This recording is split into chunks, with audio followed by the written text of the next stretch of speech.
What do you do when a country spends 4 decades building something that the entire rest of the world was never supposed to find, and then one weapon, dropped in a single night, simply opens it up anyway?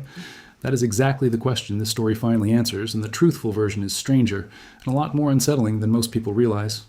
Before we go any further, I need you to do one quick thing for me. Drop a single word in the comments that describes how this video is making you feel within the first 30 seconds. One word. Curious, uneasy, angry, fascinated, anything honest. I read every one of those comments, and they shaped the next story I decide to break down here. Now, back to the mountain. Somewhere south of Isfahan, a mountain that had looked completely ordinary to every satellite and every intelligence agency on Earth for 40 years, is now an open secret. Underneath it, Iranian engineers carved something that was never meant to be photographed, never meant to be mapped, and never meant to be opened by anyone who was not already inside it. Not a bunker, not a warehouse, not a simple tunnel. An entire hardened city, pressed into rock, chamber after chamber, designed across multiple generations by engineers who all understood the same core rule. Hide the missiles, hide the launchers, hide the fuel. Hide it so well that no power on Earth could find it, and therefore no power on Earth could destroy it. For a long time, that plan worked almost exactly as intended. Spy satellites looked down at that mountain and saw exactly what Iran wanted them to see: rock, dust, scrub, and shadow. Western analysts studied the terrain around Isfahan for years, and what they found, oddly enough, was almost nothing.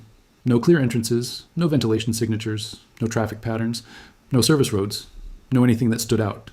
That is the strange genius of serious underground weapons infrastructure. It does not need to be invisible forever. It only has to be invisible long enough to survive the first round of any war, which is the round that usually decides everything. But wars are unforgiving teachers. They put a price tag on every assumption a country ever made, especially the ones that took 40 years to build and cost billions of dollars to bury in stone. And in the last couple of years, this particular network has been pushed harder than almost any other hardened military site on the planet. To understand why one specific night matters so much more than the others, you have to rewind to where this whole chapter actually began, in the early summer of 2025, when American and Israeli forces opened a coordinated air campaign aimed directly at Iran's nuclear and missile infrastructure. That opening round hit places like Fordo, Natanz, and Isfahan itself, with senior American officials describing the damage as severe and lasting. Independent intelligence assessments were more cautious. Some reports suggested the setback was real, but not final. Iran publicly insisted its capabilities were largely intact. That gap between what was claimed and what was actually true became the seed of everything that followed. Because if a country believes its enemy only wounded it, that country does not quit. It rebuilds. And that is exactly what Iran appeared to do, particularly around its ballistic missile program. Isfahan was never just another city on a map. It sat at the heart of Iran's missile manufacturing and storage network, one of the most strategically important locations in the entire country's defense architecture. Long before this latest round of fighting, Isfahan already carried nuclear significance, with reporting describing convoys of sensitive equipment quietly disappearing into tunnel systems in the surrounding mountains. So when the new round of fighting broke out between Israel, the United States, and Iran, it was almost inevitable that Isfahan would once again become one of the central battlegrounds. Only this time, the question was no longer whether the mountain could be found. The question was whether any single bomb in the American arsenal could actually crack it open. What followed was not a single strike. It was a campaign. Reports and imagery that surfaced during the renewed conflict described close to 20 separate bunker-buster missions hitting the missile complex on the slopes of Safed Mountain just south of the city. B-2 stealth bombers, B-52s, fighter jets carrying precision-guided penetrator weapons, wave after wave of some of the most advanced air power on Earth, all pointed at the same patch of rock again and again. And here is where the story should make you stop and think. Even after all of that, Iran reportedly kept launching missiles from roughly the same area, sometimes within hours of a strike. Local witnesses described a routine that sounds almost unreal, watching the mountain lit up at night by bombs, watching the smoke rise from the slopes, and then, before the dust had fully settled, watching fresh missiles lifting off from those very same ridges. Let that settle for a moment, because the meaning here is harder than it sounds. The strikes were landing. The explosions were real. The weapons were doing exactly what they were designed to do at the surface, but the underground network had been engineered with enough redundancy, enough physical separation between chambers, and enough reinforced structure that hitting one entrance did not automatically mean destroying the deep rooms far beneath it.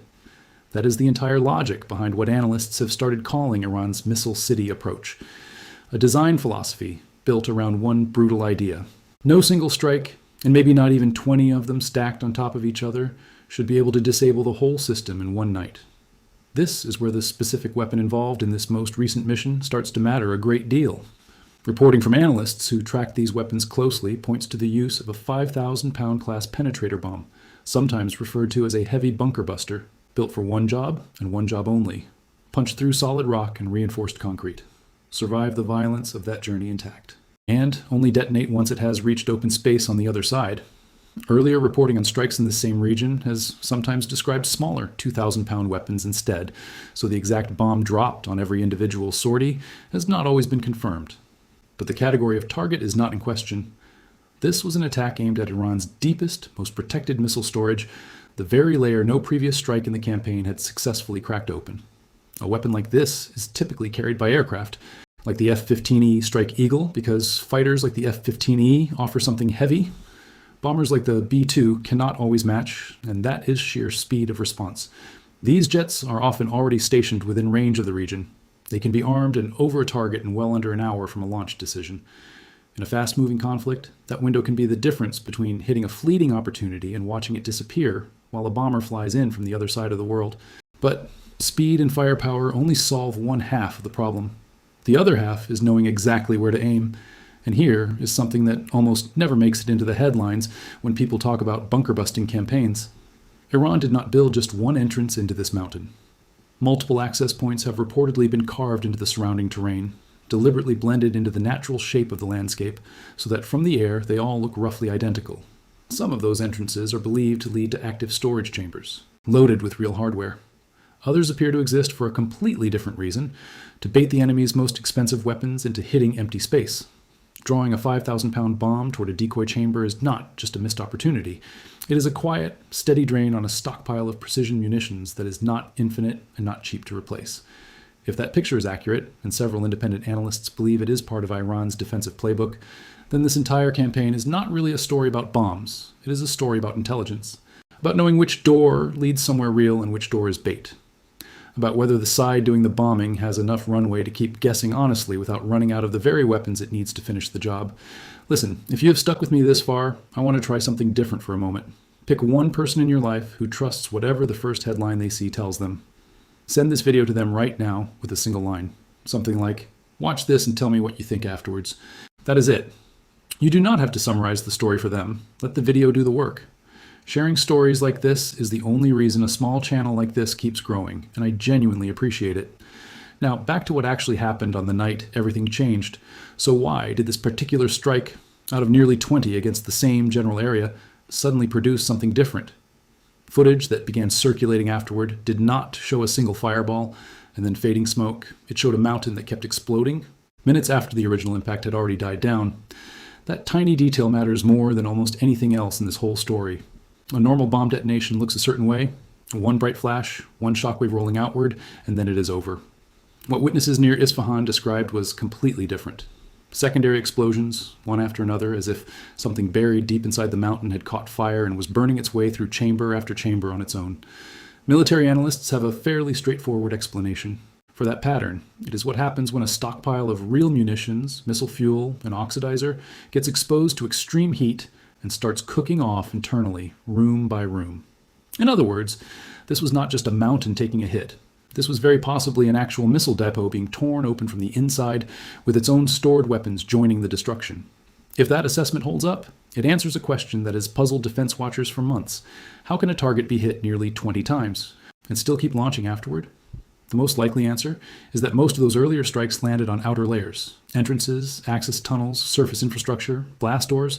None of them ever fully punched through into the deep storage chambers themselves. Iran's engineers built exactly the kind of separation the doctrine demands: multiple tunnel layers, reinforced shafts, storage rooms spread out instead of clustered together, so that even a direct hit on one section would not necessarily set off a chain reaction across an entire base. That is not just defensive engineering. That is patient defensive engineering done across generations. It is also, according to several open-source assessments, part of a well-documented Iranian military doctrine built specifically around surviving this exact type of war, a strategy analysts now describe as building missile cities. Dozens of hardened underground sites spread across the country, each with enough internal redundancy that losing one section does not mean losing the entire facility. These complexes are the physical expression of a strategic bet that no matter how advanced the air power aimed at them, enough depth, enough massive stone, and enough distance between rooms will eventually exhaust the attacker's patience before it exhausts the defender's inventory. So when a single strike finally does produce sustained secondary explosions, it tells you something concrete about the intelligence behind that specific mission. Whoever planned the attack had a clearer picture than previous attempts. They had a better idea of which tunnel led where, how deep each chamber actually sat beneath the rock, and precisely how far the weapon had to travel before it was allowed to detonate. That fuse timing deserves its own moment because it is easy to overlook, and it changes everything about whether a strike like this is judged a success or a costly failure. A bunker buster is not really judged by how loud its surface blast sounds. It is judged by whether it can survive smashing through layer after layer of rock without breaking apart on the way down. The casing has to be strong enough to absorb the punishment. The fuse inside has to be smart enough to wait, counting the layers it passes through or timing itself with brutal precision. The detonation has to happen only once the weapon reaches the actual space it was sent to hit. Get that wrong in either direction, and the weapon fails at the one thing it was built to do.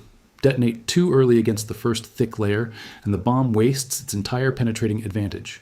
Fail to detonate at the right depth, and the bomb can punch straight through a chamber and out the other side without doing meaningful damage to anything stored inside. The fact that this particular strike produced sustained internal explosions instead of a single surface blast strongly suggests the fuse landed almost exactly where the engineers behind it wanted it to.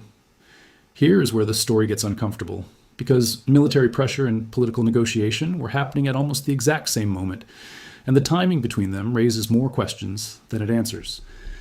Just one day before footage of this strike began spreading online, there were quiet public signals suggesting that some kind of deal to end the broader war might finally be close. Then the bunker buster strike happened anyway, hitting one of Iran's most sensitive missile production areas. Within hours of that strike, unconfirmed reports emerged suggesting that a follow-on strike package had actually been held back, with word that some kind of agreement had been approved at the highest levels inside Iran's government and could be signed within days. Iranian officials publicly pushed back on that framing almost immediately, insisting nothing had actually been finalized. Think about what that contradiction actually tells you. A deal reportedly approved at the top. Other voices inside the same government publicly denying that any agreement even exists. That is not a one-off mistake in messaging. It has come up again and again throughout this entire war. And it points to something larger than confusing headlines. It points to a leadership structure inside Iran that looks genuinely fractured, with different factions negotiating, disagreeing, and sometimes acting without full coordination with each other. At the very same moment this diplomatic drama was unfolding, Iran's military made a very public and very forceful statement of its own. Its navy declared the Strait of Hormuz closed to all vessels once again, warning that any ship attempting passage could become a target. Hours later, 2 Iranian attack drones reportedly moved against a tanker inside the strait. Both drones were intercepted before they reached their target. The tanker continued on safely, and in the days that followed, hundreds of commercial ships kept moving through protected corridors in the exact waterway Iran had just claimed to have shut down. Now, do not rush past that gap. Iran's public statements to its own people described a closed, dangerous strait under its control. The actual situation on the water told a very different story. Commercial shipping kept moving largely uninterrupted, protected by active enforcement from opposing naval and air power. That gap between declared strength and demonstrated reality is not a small detail. It might be the clearest window we have right now into where Iran actually stands. A government working hard to project power, it may not be fully able to back up with action on the ground. We are past the halfway point of this story, and the pattern is becoming impossible to ignore. So if you have made it this far, do me a small favor. Drop a one-word guess in the comments about what you think happens next in this conflict. Deal, strike, ceasefire, surprise. Anything honest. Those guesses are genuinely useful to me when I sit down to plan the next video in this series, because they tell me what kind of ending you expect before I write the next chapter. Now, why have missile stockpiles specifically become such a central target in this war? Because there is a strategic logic underneath all of this that goes far beyond simple battlefield damage. A country holding tens of thousands of ballistic missiles carries enormous leverage. That stockpile threatens neighboring countries. It threatens shipping lanes running through some of the most critical waterways in the world. And in a strange way, it can even function as a kind of insurance policy. A deterrent large enough and visible enough to make any outside power think twice about pushing too hard, regardless of what else that country may or may not be building toward. Strip that stockpile down significantly, and everything shifts at once.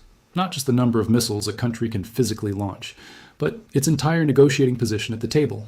Every missile that never gets built because its production facility took a direct hit is a missile that cannot threaten a neighbor, cannot threaten commercial shipping, cannot be used as a bargaining chip in any future negotiation. That is probably the real reason missile production and storage sites, rather than just launch pads or communication nodes, have become such a consistent focus as this war has dragged on. Destroying stored weapons in the very facilities that build them does not just win a single battle. It removes leverage a country would otherwise carry into every negotiation that follows, this one included. Look at how the broader bombing campaign around Isfahan actually evolved over time, because the sequence itself tells a story that is easy to miss in the noise of daily headlines. Early phases of the renewed conflict focused heavily on radar systems and communication infrastructure, essentially working to blind and silence Iran's ability to detect incoming threats and coordinate a response across its network. The next phase moved into command and control systems, the connective tissue linking Iran's military leadership to forces scattered out in the field. Only after those systems had been meaningfully degraded did strikes shift more heavily toward ballistic missile production and storage itself. That progression looks a lot like a deliberate, phased strategy, methodically stripping away a country's ability to see, communicate, and coordinate before going after its actual weapons stockpile at the source. Whether the sequencing was planned from the very beginning or simply evolved as each phase revealed what Iran had left to defend with, the practical effect ends up the same either way. Each stage of the campaign made the next stage more effective by taking away exactly the systems Iran would have otherwise used to detect an incoming strike, warn its own forces, or recover quickly once the damage was done. There was also a genuinely difficulty, strategic bet buried inside Iran's response to all of this. Rather than simply absorbing the losses, Iranian engineers have reportedly kept expanding and rebuilding underground storage capacity, even while active bombing continued, essentially betting that new construction could outpace the rate of destruction. That is an extraordinarily hard wager to sustain across years. Building faster than an opponent with a repeatedly demonstrated ability to locate and strike hardened underground targets is a very different kind of race than most military planners ever sign up for. It reflects real defiance. It also reflects something closer to necessity. A government trying to preserve one of its last major sources of leverage, even as the physical infrastructure supporting that leverage keeps getting broken open strike after strike, month after month. Underground construction crews cannot work in complete safety while their site is still on the active targeting list, and the longer they keep building under fire, the more each new chamber costs in time, materials, and risk. None of this is happening in isolation from the diplomatic track either. The same pattern, a strike followed almost immediately by reports of a near-finished deal, followed by public denial from inside the government that supposedly approved it, has repeated often enough throughout this conflict that it has become something close to a recognizable rhythm. Maybe that pattern reflects genuine last-minute negotiating breakthroughs that then collide with internal political resistance inside Iran. Maybe it reflects something more calculated, a stalling tactic dressed up as a near agreement to buy time for yet another round of rebuilding. From the outside, it is genuinely difficult to know which explanation is closer to the truth, but the practical effect stays the same. Ongoing uncertainty about whether military pressure against sites like this one is about to wind down or intensify further, depending almost entirely on decisions being made inside a government that does not appear to be fully unified on what it actually wants. So where does that leave things right now? Iran appears to want financial support to help rebuild what has been destroyed, wants to keep the true size of its remaining missile stockpile out of any written agreement, and wants to preserve as much leverage as possible heading into whatever final negotiation eventually happens. The opposing side keeps demonstrating, strike after strike, that even Iran's most deeply buried and most carefully engineered infrastructure is not actually beyond reach. Hitting it again whenever the diplomatic track shows signs of stalling and pausing when a real framework appears to be taking shape. Both sides appear to be negotiating and fighting at the exact same time. An uncomfortable but increasingly familiar pattern in how this particular conflict has played out. There is one more layer worth understanding before we get to the ending, and it might be the most important of all, because it is not really about bombs or tunnels, and it is not really about strike counts or satellite imagery. It is about what happens to a country's entire sense of security once a core piece of its military deterrent starts visibly cracking under sustained pressure. Ballistic missiles are not just weapons that a country points at its enemies during active fighting. For a country like Iran, that stockpile also functions as long-term insurance. A deterrent large enough and visible enough to make any outside power think twice before pushing too aggressively. Precisely because Iran has demonstrated over and over again both the willingness and the basic numbers needed to make retaliation genuinely costly if a line is ever crossed. Every strike that meaningfully reduces that stockpile or slows down how quickly it can be rebuilt chips away at that deterrent value in a way that compounds over time rather than resetting after each individual attack.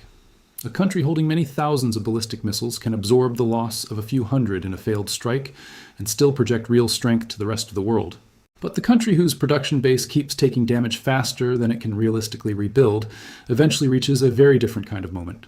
One where every remaining missile becomes far too valuable to risk on anything but the most critical possible target. That is not comfortable.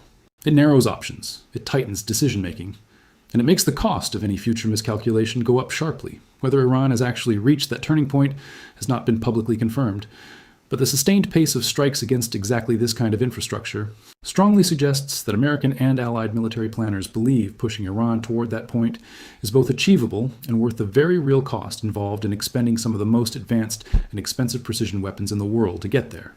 This might be the clearest explanation for why a lasting deal remains so difficult to actually finalize, even in moments when both sides appear to signal they are close. Iran's entire negotiating position depends heavily on the leverage its missile stockpile provides, both as protection against further strikes and as something valuable, to eventually trade away in exchange for sanctions relief or reconstruction support. Agreeing to specific, verifiable limits on that stockpile, the kind of concrete limits any credible written agreement would almost certainly require, means voluntarily giving up the one piece of leverage that actually worries its opponents the most. That is an extraordinarily difficult decision for any government to make. It becomes even harder for a government that appears as visibly divided internally as Iran currently does, where different factions may hold very different views on whether that trade is even worth making at all.